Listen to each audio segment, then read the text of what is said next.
সোদপুর ঘোলা বোটঘর এলাকায় 15 বছর ধরে চলছিল একটি গেঞ্জি কারখানা। বুধবার দুপুরে হঠাৎ করে গেঞ্জি কারখানার গেটে তালা লাগিয়ে দিল কর্তৃপক্ষ। কর্মহীন হয়ে পড়লেন প্রায় 200 জন শ্রমিক। কোনো বিজ্ঞপ্তি ছাড়াই গেঞ্জি কারখানা বন্ধ করে দিল মালিক পক্ষ। আর এই ঘটনায় শ্রমিকরা কারখানার সামনে বিক্ষোভ দেখালেন। কান্নায় ভেঙে পড়লেন কর্মহীন শ্রমিকরা। বিক্ষোভকে কেন্দ্র করে উত্তেজনা ছড়ালো এলাকায়। পরিস্থিতি নিয়ন্ত্রণে আনতে ঘটনাস্থলে নিউ ব্যারাকপুর ও ঘোলা থানার পুলিশ। আমাদের শনিবার পর্যন্ত কাজ হয়েছে। প্রতিদিনের মতন আমরা যেমন স্বাভাবিক কাজকর্মে আসি, আমরা সকলে মা বোনেরা সবাই এসেছিল কাজে, এসে আমাদের শনিবার পেমেন্ট করে দিয়েছে। শনিবার যে যার মতো। আপনাদের কোম্পানির নাম কি? কোম্পানির নাম ইন্টারন্যাশনাল ট্রেড লিঙ্ক। শনিবার আমরা কাজের থেকে বাড়ি গেছি। সোমবারে আমরা যেমন স্বাভাবিক কাজে আসি, সোমবারে সেইভাবে সবাই সবার খাবার দাবার নিয়ে স্বাভাবিক যেমন টাইমে আমরা কোম্পানিতে জয়েন করি। এসে দেখছি আমরা হঠাৎ করে দেখছি তালা দেওয়া। আমাদেরকে কোম্পানির তরফ থেকে কোনো রকম কোনো ইনফরমেশন দেয়নি, কিচ্ছু জানায়নি আমাদের। কোনো রকম কোনো মোট কতজন কর্মচারী এখানে কাজ করে? 250 জনের মতন কর্মচারী আমাদের এখানে। 250 জনের মতন। মালিক পক্ষের সাথে আপনারা যোগাযোগ করেছিলেন? মালিক পক্ষের সঙ্গে আমরা বারংবার করে যোগাযোগ করার চেষ্টা করছি। মালিক পক্ষ কোনোভাবে আমাদের সঙ্গে যোগাযোগ করছে না।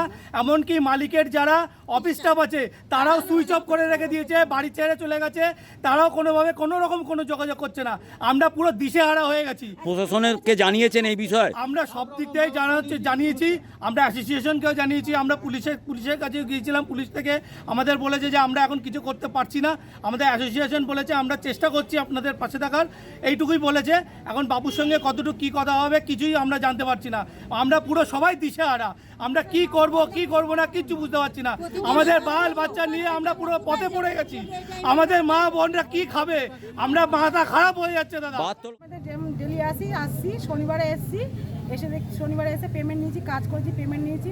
পেমেন্ট নিয়ে বাড়ি গেছি। সোমবারে আমরা যেমন ডিউটিতে আসি, খাবার টাবার নিয়ে এসেছি, এসে দেখছি গেটে তালা মারা। কেন হঠাৎ এরকম লক আউট করলো কোম্পানি? আমরা কিছু জানাইনি। আমরা। আপনারা কি চাইছেন?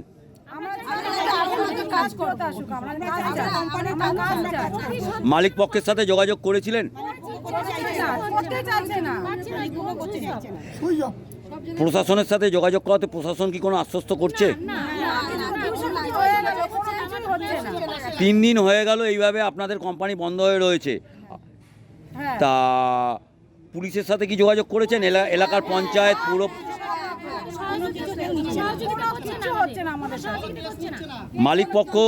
মালিক পক্ষ কি আপনাদের সাথে কোনো রকমই কথা বলতে চাইছে না? আপনার সোমবার দিন এই ঘটনাটি সকাল 11টা যখন শুনতে পারি আমরা, যেরকম কারখানা বন্ধ হয়ে গেছে, আচরণ এবং 200-250 শ্রমিক কারখানা গেটের বাইরে বসে আছে, শোনার মাত্রই আমরা গেছিলাম। স্থানীয় মেম্বার সকলে গেছিলাম, আমাদের যারা প্রধান আমরা সবাই গেছিলাম।